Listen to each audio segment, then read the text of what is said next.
वालेकुम सलाम। हा बस छा मसलो आहे? बस यार आहे हिकिड़ो मसइलो ख़ैर आहे मुना, बस टेंशन न वठो। हा वरी बि कंहिं शइ जो मसलो मसाइल को टेंशन छा मसला ॻाल्हि कर। बस इहो यार तूं चवंदा आहिनि न त इहो कॾहिं कॾहिं कॾहिं नेकियूं बि ॻिची पइजी वेंदियूं आहिनि। बस इहो आहे, बस अलाह साईं ख़ैरु करे। ऐं मूंखे सभु फ़ोन कनि था पिया, ॿिया बि दोस्त मीडिया वारा ॿिया टिया, त पंहिंजो हिन बारे में ॿुधाए। पर हाणे ॻाल्हि इहा आहे, तूं त पंहिंजो यार आहे, तोखे ख़बर आहे, तोखे मुंहिंजी नेचर जी ख़बर आहे, ऐं कीअं आहियां, मुंहिंजी शख़्सियत कीअं आहे, मुंहिंजी तबियत कीअं आहे, मां कीअं हूंदो आहियां। त हिकिड़ो बस इहो आहे त, ऐं पाण वरी जंहिं क़ौम सां तालुक़ु रखूं था, पाण हिकिड़ा सिंधी प्यार वारा माण्हू बि आहियूं। लोही ऐं लॼ जी पाण जेको आहे सो जेको मान जेको पाण रखंदा आहियूं। आउं त कतनि इहो कॾहिं बि केॾे सोचियो बि कोन हुयो त मां न ईअं करण वारो हुयुसि, न कंदुसि, न ई अहिड़े क़िस्म जी तोखे ख़बर आहे त मुंहिंजी का सोच हूंदी आहे। बसि किने ज़हननि जे करे मिड़ई हाणे इहा जेका आहे छोकिरी, हुनजे लाइ लख इज़तूं आहिनि, ऐं हुनजो पहिरियां बि हुनजी मां रिस्पेक्ट कई। ऐं तोखे ख़बर आहे त जॾहिं हू असां वटि सिंध टीवीअ ते हुई, या वरी KTN ते हुन जीअं जॉइन कयो, त पोइ जेको हुनजी सपोर्ट कई पए, ऐं कॾहिं हुन सां को बुरो न हलिया आहियूं। बसि कंहिं माण्हुनि जे चकर में अची ग़लतफ़हमीअ जो हिकिड़ो कॾहिं कॾहिं माण्हू शिकार थी वेंदो आहे न, उहो सिलसिलो आहे।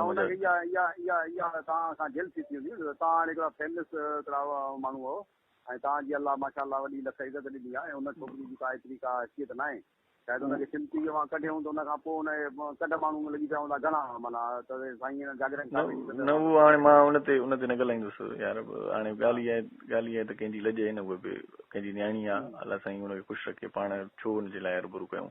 आउं चाहियां त मीडिया ते अची करे आउं कुझु बि चई सघां थो न मुंहिंजे हुनजे बारे में बि, पर ॻाल्हि इहा आहे त आउं इनजे करे नथो चवां त यार हुनजो हिकिड़ो मान आहे, हुनजो मर्तबो आहे, हुनजी रेस्पेक्ट आहे, मुंहिंजी दिलि में हुनजे लाइ इज़त आहे, हुनजो ख़ानदान आहे। आउं जेकॾहिं को बि मौक़ुफ़ ॾियां थो या का ॻाल्हि रखां थो, वरी हुन मां सवाल जनम वठंदा, ॿियो सवाल थींदो, टियों सवाल थींदो। पर तोखे सॼी मामले जी ख़बर आहे, ऐं सॼी सिंध खे बि इहा ख़बर आहे त मुंहिंजी नेचर, मुंहिंजी तबियत, मुंहिंजी मिटी जेका ॻोयल आहे न, रब करीम मूंखे जेको ठाहियो आहे, त उन में छा आहे। आउं इलाही हसास तबियत जो माण्हू आहियां यार, आउं इहे शयूं न कंदो आहियां। उहो सिंधवासियुनि जो उहो प्यार आहे। मूं वटि मोबाइल बि न आहे हिन वक़्तु, अञा ताईं मूंखे मोबाइल न आहे जो आउं पंहिंजो मौक़ुफ़ पेश कयां या वीडियो ठाहियां। मुंहिंजो मोबाइल FI वारनि वटि आहे। दोस्त सभई फ़ोन कनि था, मां किन खे त ॿुधायां बि कोन थो। हाणे तो ॿुधायो, तो चयो त मां टेंशन वठण जी का बि ज़रूरत न आहे, मां अमुन सां आहियां। मुंहिंजो को बि मक़सदु न आहे त हरूभरू कंहिंखे वधीक माना हरूभरू अची करे हुनखे बदनाम कयां या कुझु बि कयां। उहो अलाह साईं फ़ैसिलो ॾिसो न, फ़ैसिलो सच थींदो आहे ऐं कूड़ थींदो आहे। अलाह साईं वटि फ़ैसिलो आहे, ऐं असां ॾाढो हुनजो ख़्यालु रखियो आहे, रखंदासीं। उहा न्याणी आहे, सिंध जी बि न्याणी आहे।